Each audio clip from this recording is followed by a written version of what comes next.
All right, guys, so I took the advice of my fellow sawyers. I really appreciate this group. So I bought this like a year ago and never got it together. And I decided that I needed the trailer option.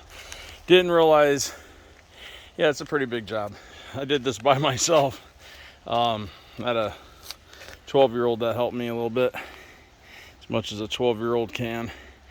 So I was having whoop-de-doos in this can't, and everyone said, oh, your blade's dull. So I guess sitting for a long time, the blade rusted up, dulled out or whatnot. Put a fresh blade on. I didn't realize I had a package of 10 of them over there, so I put a brand new one on, and as you can see, the whoop-de-doos are gone.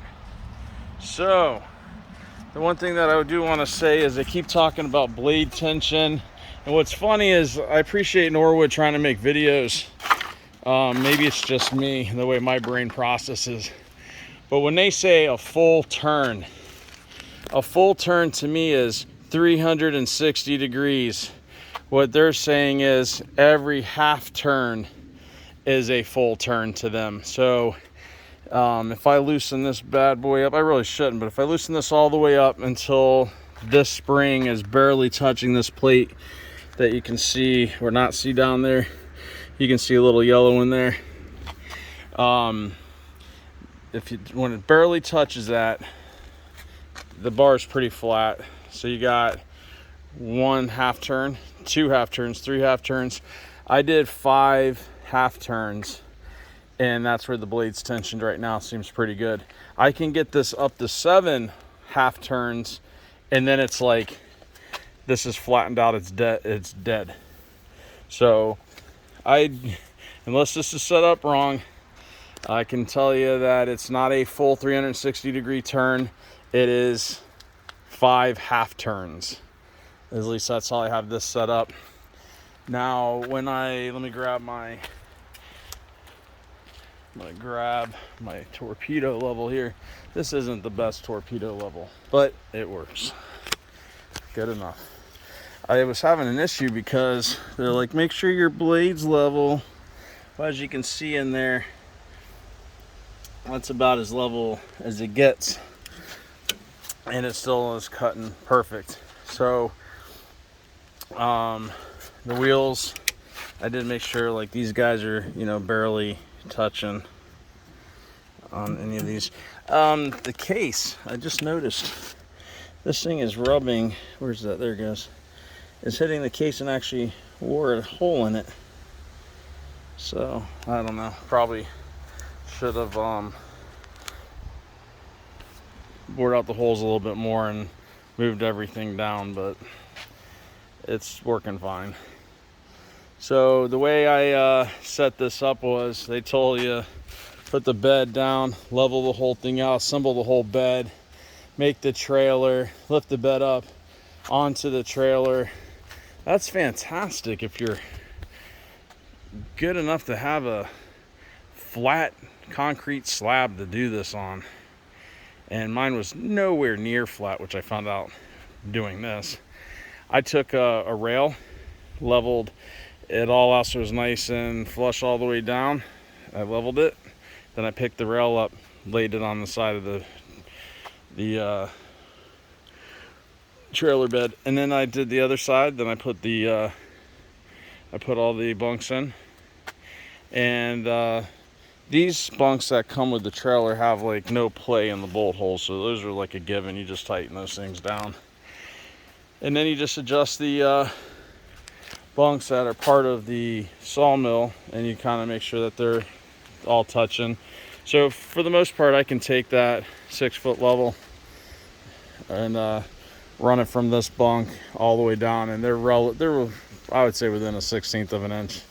I gave up trying to make it perfect, which brings me to a point. This does not obviously have to be perfect. So if you have OCD like I do, you know what? This has some tolerance in it built in, and you can just get it together and start cutting. And as you can see right here, I got a nice flat and level cant. and they're 90 degrees, and everything worked out well. The log dogs, I guess, I'm still learning all this stuff. Those worked perfect for this, and I can't wait to get an actual tree from my mini tens. I got 10 acres here.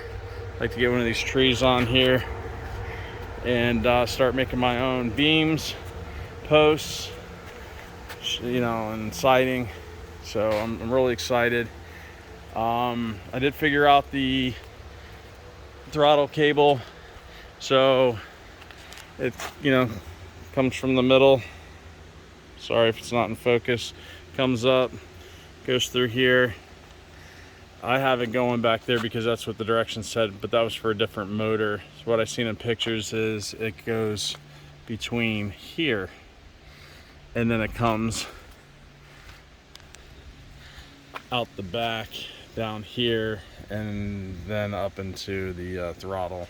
So they seem to have directions for throttle on everything but the Kohler. This thing fires up like beautifully. Let me tell you, it's never ran. It's been sitting outside. Guess I had it covered. I had a tarp on it, and I had gas in it from last year. Shame on me. But you just turn it on, and that's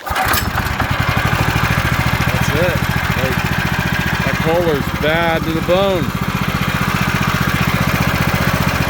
Turn it off. So I'm really happy with this.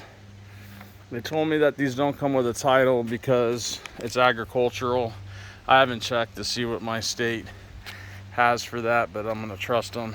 I did not put the lights on because I know I would just snap them suckers off. Like, none of my trailers, the lights make it, so they're in the box. Yeah, so this is the Norwood Lumbermate LM29 version 2. Some guy posted a video of the LM30, and I guess they sent him this and told him it was basically the same exact thing. So that's interesting. I wonder if that's true. If it is, there's some comments down there. I'd like to get your opinion on that. I got tons of projects. I got a slew of cars. If you can't tell in the background, I got to get a barn up. Nobody in my town will put a barn up. I've called all over the place, and if you find a home builder, they'll do it, but they want $200,000 to do a 30 by 60 foot pole barn. So I have my own Bobcat, and because same thing with trying to get my land cleared, I can't find anybody to do land clearing. So I was forced to buy my own excavator. Now that thing pushes trees down like nothing. I know, be careful, don't make the tree snap in half and land on you. But so far, I got a whole stack of trees back there. I might just turn those into firewood. I don't know. I might try to throw them on the mill, see what happens. But they've been back there for about a year. And my poor chicken coop. So a bear decided that it was going to go inside here and eat all my chickens. So I'm really disappointed with that. Snapped those 2x4s, shredded them in half, ripped the screws out. There's fencing, metal fencing in there, ripped that out like it was nothing. 8 little chickies gone. And there's my 49 Ford. So that's it. That's the projects I got going on, and I'll post more up. I got to learn the difference between trees. That's my next project. I got to figure out what the heck I'm cutting. So good luck to y'all, and we'll see you next time.